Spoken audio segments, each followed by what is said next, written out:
How big of a disaster is this? I think it's a disaster, Skip. I don't think there's any way to slice it, and I think it's reprehensible and inexcusable for the National Football League to put its players in this position. I have been a strong proponent of the National Football League from the standpoint of I'm a supporter of Roger Goodell. I'm a fan of Roger Goodell. I believe that a lot of things he does is right.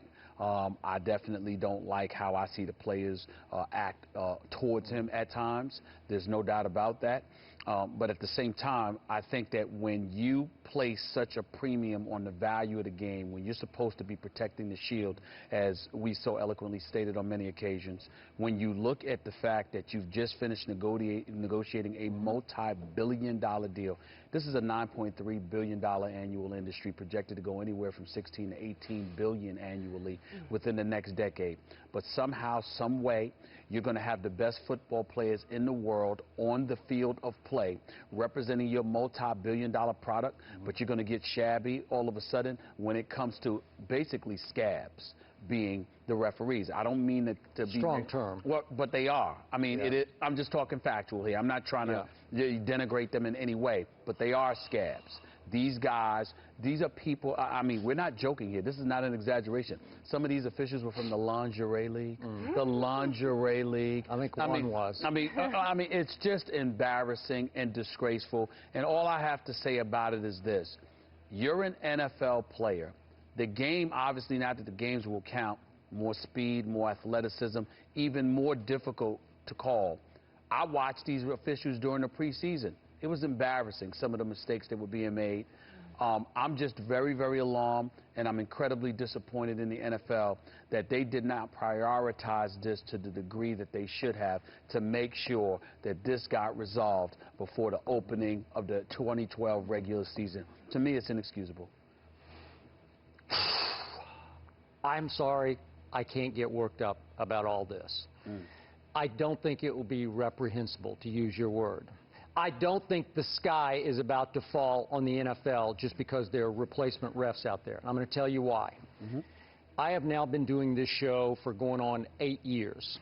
So I have sat in this seat, NFL Monday after Monday after Monday, and it seems like almost every Monday, going back the last 7 years, we've had a big, hot debate about a blown call with the real referees.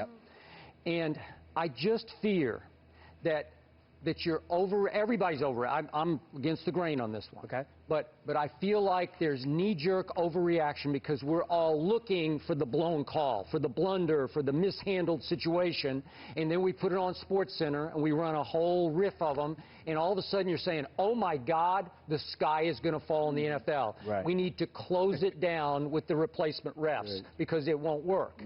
I'm sorry, I think it will be okay. Will it be a little worse than the real refs? Probably it will be. Will it be a whole lot worse than the real refs?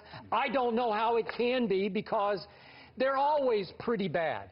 And instant replay, for which we have all put, I know you've pushed, I've pushed for 30 years for more and more instant replay. And now that they're using more and more, we have overturned and reversed and corrected many of the blown calls. So at least the replacement refs have the benefit of using a little more instant replay to get it right. And again, the real refs kept getting it right only because instant replay saved their behinds again and again and again. And I got one more point. Go ahead. Do you know how many owners have voted against instant replay in the past because they preferred to keep the human element in the game? Many. You know why? Many. Because they love the controversy over the blown calls. The controversy, unfortunately, helps promote the product. It makes it even more popular because we come in on Monday and talk it to death about good or bad call, right or wrong call. And now the NFL has completely devalued the referee. They're just telling you, we don't care. No, they're a multi-billion-dollar business. But see, there's a couple of things. First of all, some of your views are short-sighted on this on this particular subject. But I find it comical because you think you're slick. See, I know you, Skip Bayless. See, so that's what you have that little grin on your face. This is who you're sitting across from. Cindy, let me explain something to you about Skip Bayless. Okay. Skip Bayless, old school as they come. Skip Bayless is one of those dudes who is completely disgusting disgusted over the league's unwillingness to just let these dudes play. He considers the game has gotten incredibly soft. It's just entirely too meticulous. You don't just let the guys go out there and be free and play. I can actually kind of agree with him in that regard. There's no doubt. But that's at the heart of Skip's argument here. Okay. Because, see, if you have poor officiating, right, things are going to get missed. If things are going to get missed, guys are going to feel free to call again. Sorry, I got to watch my oatmeal. I just finished eating that. No, point that I'm trying to make to you is that... I'm just glad you're eating oatmeal. There we go. It was oatmeal. It was oatmeal with sliced bananas, actually. Okay. But anyway, my point is is this. This is what Skip wants. Okay. So if you miss calls, what Skip is hoping, Skip doesn't care about the missed calls. He doesn't care about the errors. What Skip is hoping is that the game does not get delayed. He's hoping that there are less plays to review on instant replay, and guys are just out there running buck wild and just playing free for all because it'll remind Skip of the 60s, the days of Dick Butkus, the 70s and Lord with Bradshaw and Roger Staubach and Hank Stram as the coach in Kansas City. That's what Skip is hoping for. So it's not the rest because of us. he misses Ed Hockley. No, not at all. No? Now, Okay. the rest Do you of miss us. Ed Hockley? I do, just a little bit. miss those biceps. Stop Well, I'm flirting. just saying. Stop flirting. I'm not. I'm just. I'm holding her accountable for her opinions. You just asked the She girl just whether or said not she she missed a misses Ed Hockley's biceps. Stop messing. I I'm going to cross-examine I that. said I miss Ed Hockley because he's a pro.